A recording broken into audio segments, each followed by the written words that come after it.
Because of all the recent accidents and confined spaces happening around here, the boss says to give you some special training. What? What the heck for? I don't need training. This stinks, man. I know you've all done training courses recognized by the Labor Department and are competent persons or certified workers. However, it's better to be safe than sorry. Refresher training won't hurt you, will it? Let's start with the basics. Now, who can tell me what a confined space is? I know. It means an area that is really small, where someone might get stuck. You're funny. Now, who really knows? I do.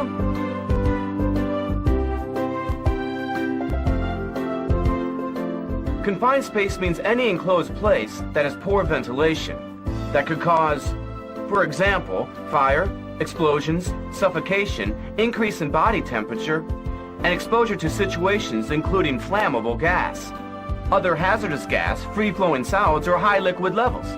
Well done. Who can name me a confined space? Karaoke clubs. A small room full of people doing karaoke. That's a confined space. Karaokes are air-conditioned. It's well ventilated. And we're talking about workplaces.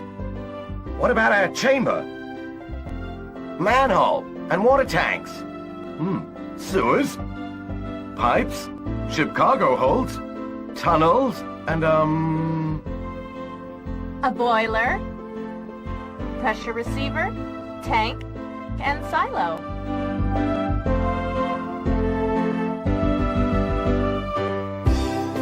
Irene, well done. Before working in confined spaces, proprietors or contractors are obliged to appoint some competent persons to do a risk assessment and to make recommendations, things to do with health and safety. What is a competent person? Age 18 or over, a registered safety officer, or a person who holds a competent person certificate. Must the Labor Department recognize these courses? Of course they must, dimwit. Also, after obtaining the qualification, this safety officer or competent person must have been working in confined space risk assessment and have at least 1 year's experience. The competent persons here are Edison, Irene, and myself. I want to know what exactly does a risk assessment cover? Good question. I'll let Irene and Edison answer. Well, it evaluates the entire inside of a confined space, work methods, plant, and materials in use. They also check the area for any hazardous or explosive gas, vapor, dust, or fumes. They check if there's a lack of oxygen, and if sludge or deposits in the area are liable to give off hazardous gases, vapors, dust, or fumes.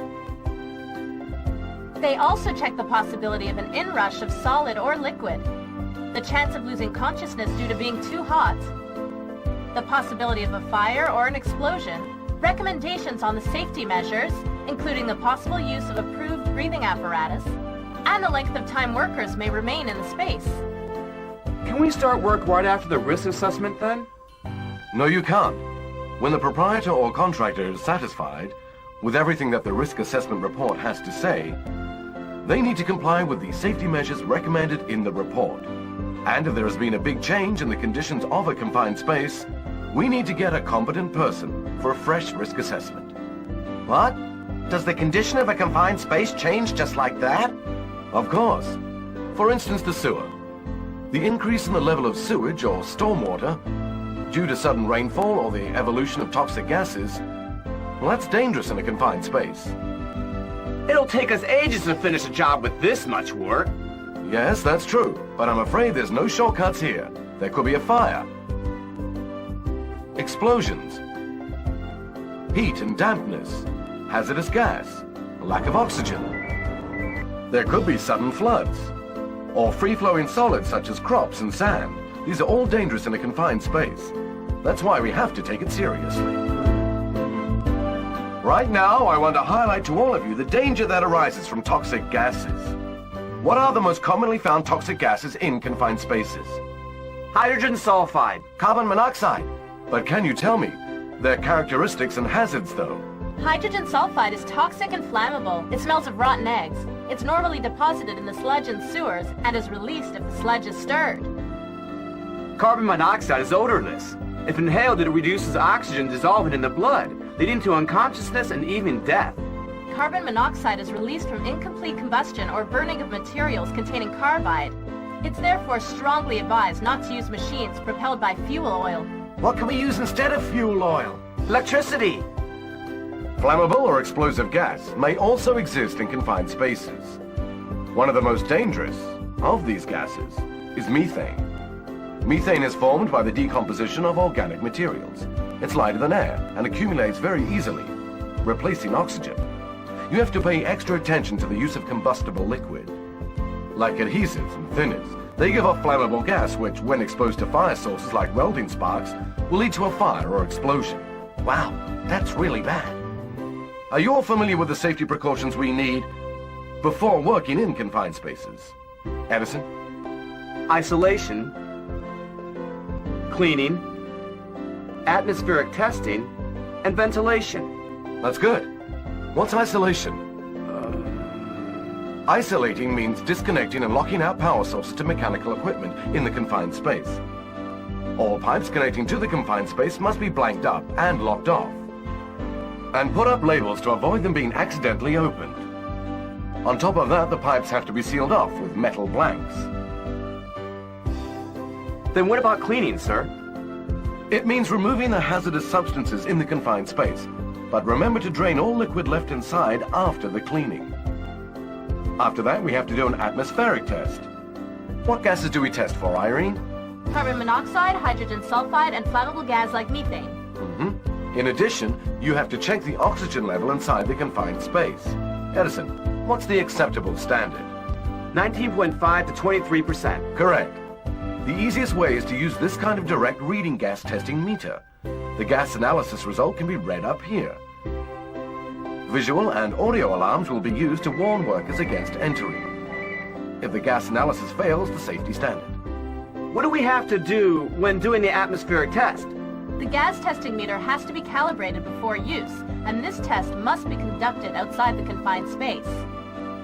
For example, slot a sample probe in from outside the manhole to get a sample. Since the hose vary in length, we have to make sure that sufficient time is left for obtaining samples, and we should be standing upwind so that the gas won't be blown toward us.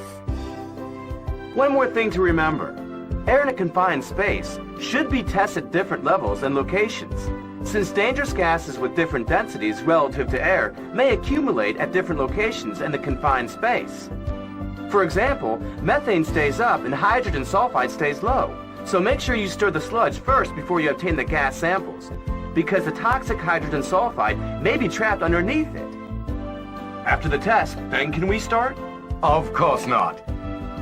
We still have to ventilate the space by using an air blower. This will provide the workplace with fresh air. It goes at the bottom of the space, so gases heavier than air are blown away. There's so much to remember. It's easy to miss a step out. That's why we have to make sure that everything is tested before letting workers enter the confined space. Proprietors and contractors must issue a permit to work certificate.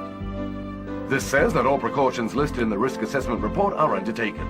It also states the length of time workers can stay safely in the confined space. When the job is completed, that permit to work certificate should be cancelled. To enter the space again, the contractor has to apply for a new one. If the work is not done when the permit to work certificate expires, can we finish the job and apply again afterwards? Of course not! You must leave the confined space before the permit expires, then appoint a competent person to check if there's any change in conditions. And you must do the risk assessment and atmospheric testing again. Then the proprietor or contractor has to issue a new permit to work certificate. But won't we forget the expiry date? Of course not. When issuing the permit to work certificate, the proprietor or contractor is obliged to explain the content to workers in detail.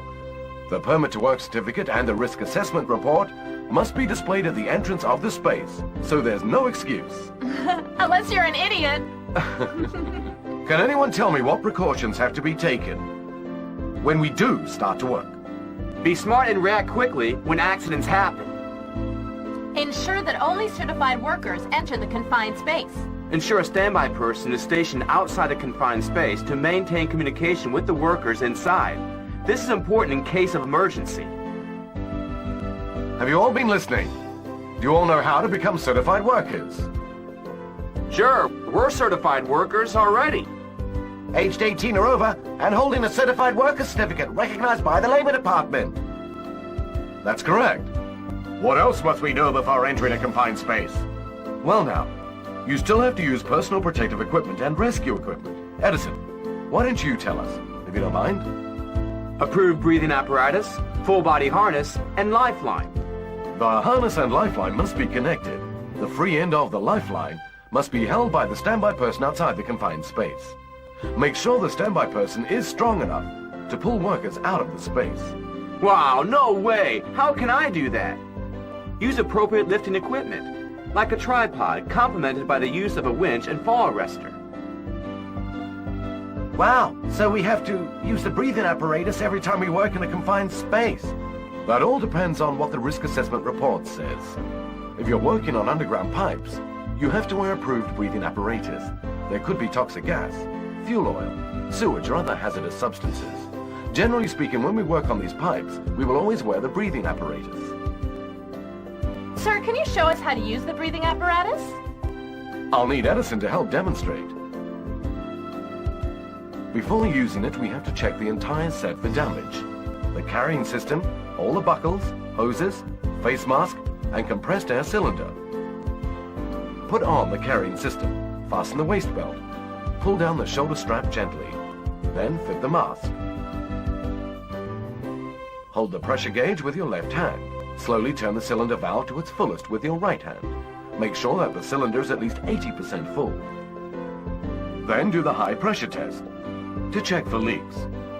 First turn off the cylinder valve to see if the pressure drops more than 10 bars within a minute. If not, then start to turn the cylinder valve on again. Put on the mask. Pull the head strap tight. Then it's time to do the low pressure test to check if the mask stays fit on your face. Hold the pressure gauge in your left hand. Turn the cylinder valve off with your right hand. The whistle will go off between 50 and 60 bars. Continue to breathe until the pressure gauge reads 0. Check if the mask stays fit on your face. Then turn the cylinder valve up again. Breathe normally. The test is completed if there is no leakage. That's a good job. Remember that the breathing apparatus has to be cleaned and checked every time it is used. How should the standby person deal with an accident? What should they do? Get in there quick and save everyone they can. That's the worst mistake to make. Without knowing what dangers might be down there, you'll just risk one more casualty, making it harder to rescue anyone else. Remember, you can't afford to let your emotions get in the way. You must remain outside the confined space instead. Call the thoroughly trained rescue team. Call the police and fire services. When the rescue team arrives, the standby person has to report the incident in detail. Can anyone tell me what I have in my hand? PDA? An MP3 player! A personal distress alarm for workers to wear in confined spaces. This is very important. If a worker passes out, this will give out visual and audible alarms to alert the standby persons outside the confined space so they can help him. Also, outside the confined space, a set of internationally or nationally recognized resuscitators must be ready.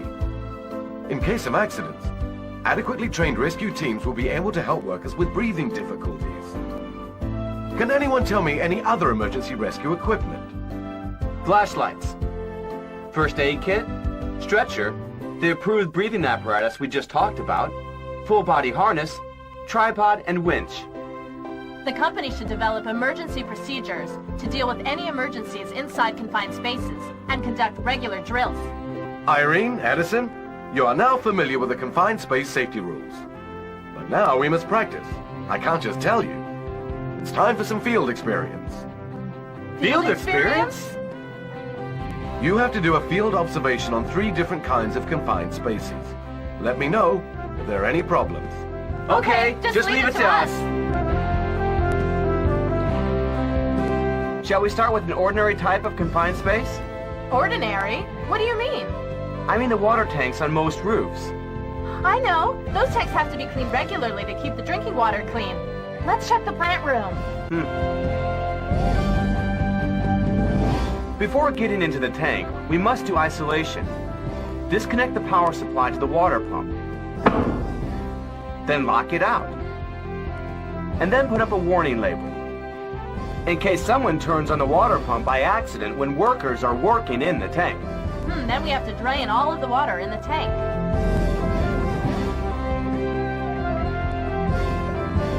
The ladder meets the standards. There are back loops and the bottom is locked. The no climbing sign is also there to warn other people against climbing up. Let's go then.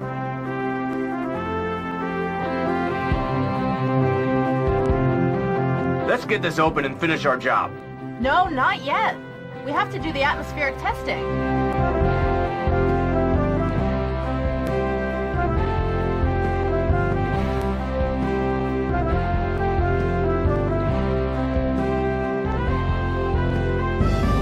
There's no toxic or flammable gas at all. Oxygen's fine. We now have to carry out the ventilation.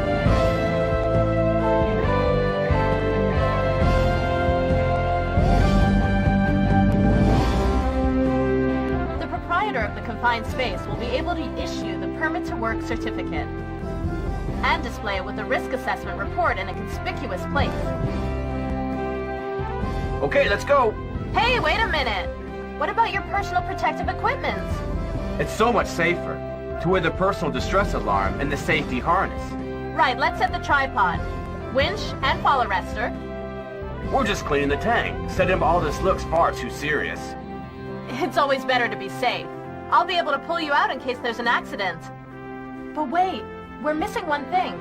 Two things. Approved breathing apparatus and resuscitator. Ah, listen. You must wear the visor to avoid the cleansing agent from getting into your eyes and your face. And you must have chemical protective gloves and safety boots.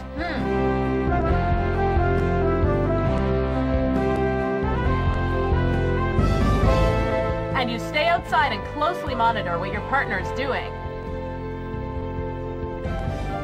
Now we can start! But be careful!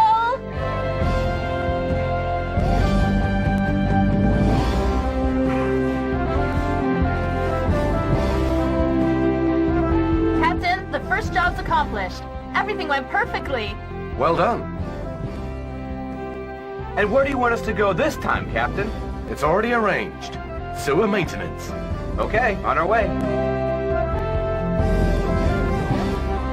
In fact, you know, sewers are ordinary confined spaces. That's right, I see them all the time. They have proceeded with all safety precautions by using fences and traffic cones to block off their workplace. They've started work, and they're even wearing fluorescent vests. Let's go take a look.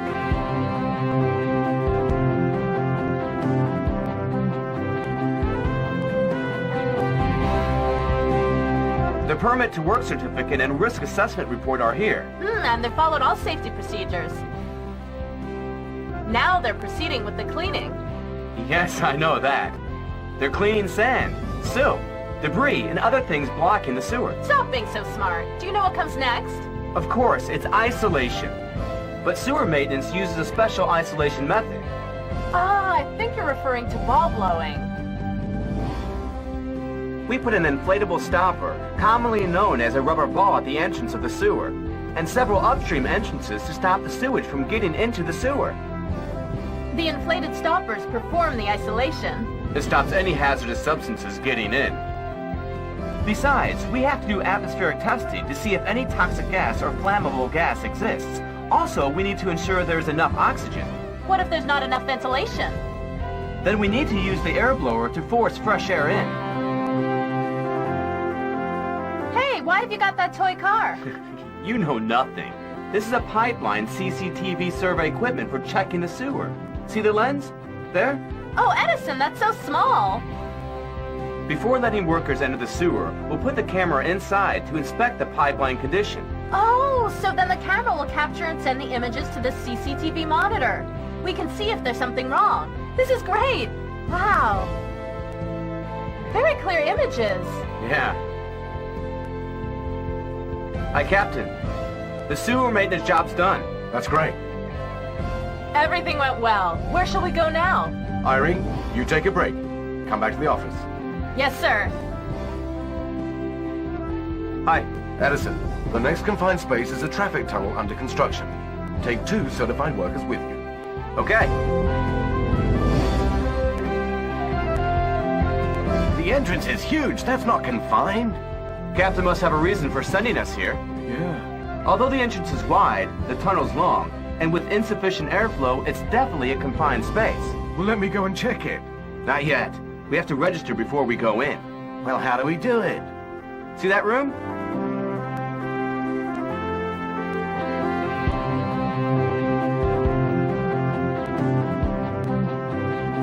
Hello. This room is so well equipped. This board shows you exactly who is working inside the tunnel. The computer records how long they stay in there.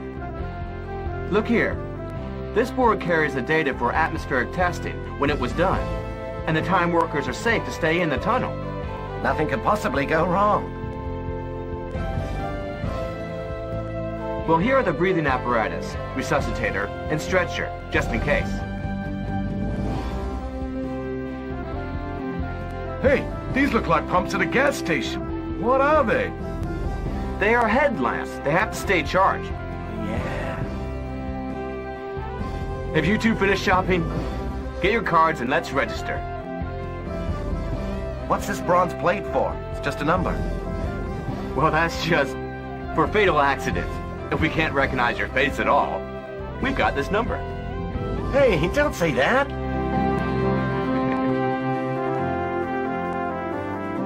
Hey, your fluorescent vest.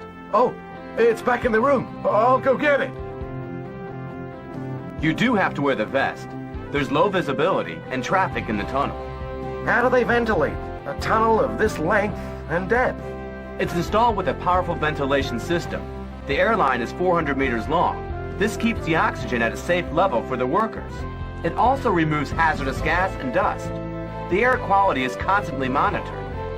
Also, the tunnel has an effective drainage system to avoid water accumulation and ensure safety. This thing is so dark. What if there's a power outage? Don't worry about it. There's backup power for emergency lighting.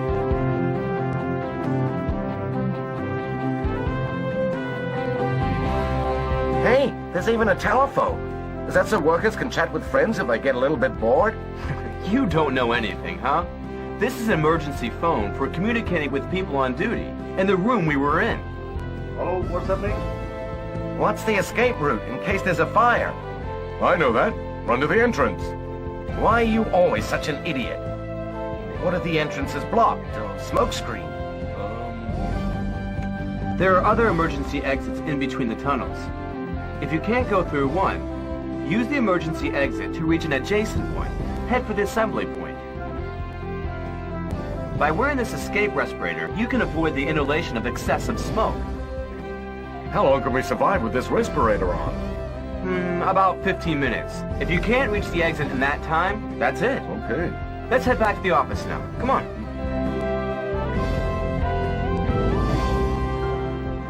So? It worked very well. The team was fully aware of all safety procedures.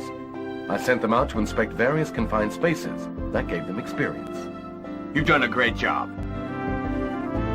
We are all part of a big machine. We must all work together.